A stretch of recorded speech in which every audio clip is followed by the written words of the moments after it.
Hi అండి. నేను మొన్న ఇన్స్టాగ్రామ్ ఓపెన్ చేయగానే నాకు కొన్ని మెసేజెస్ వచ్చాయండి. ఆ మెసేజెస్ అయితే నాకు చాలా హ్యాపీనెస్ని అయితే ఇచ్చాయండి. నేను మీ కామెంటే నా కంటెంట్ సిరీస్ జస్ట్ ఒక కంటెంట్ లాగా తీసుకున్నాను అనమాట. కానీ ఆ సిరీస్లో థర్డ్ ఫిఫ్త్ ఎపిసోడ్స్ చాలా బాగా వైరల్ అయ్యాయి.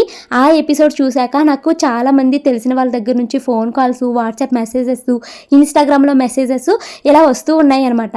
అలాగే అందులో ఒక వీడియో పెట్టాను కదండి, పెరుగుట విరుగుట కొరకే అనేసి. దానికి అయితే ఎన్ని కామెంట్స్ వచ్చాయండి. ఆ కామెంట్స్ అయితే నాకు నిజంగా మీరు నమ్మరు, ఎంత హ్యాపీనెస్ని ఇచ్చాయో నేను చెప్పలేనండి. ఇంతలాగా నన్ను మీరు లవ్ చేస్తున్నారా, ఇంత ప్రేమిస్తున్నారా అని అనిపించింది. నేను కేవలం ఈ సిరీస్ నాకు ఒక కంటెంట్ ఉంటుంది అన్నట్టుగానే స్టార్ట్ చేశానండి. కానీ ఈ కంటెంట్ నాకు ఇంత గుర్తింపిస్తుంది అని అనుకోలేదు. కొంతమంది తెలిసిన వాళ్ళైతే ఫోన్ చేసి, బంగారు తల్లివమ్మా, ఎలా తట్టుకుంటున్నావమ్మా ఈ కామెంట్స్ని అని అడిగారండి. ఇంకా ఈ సిరీస్లో చాలా ఎపిసోడ్స్ అయితే వస్తాయండి.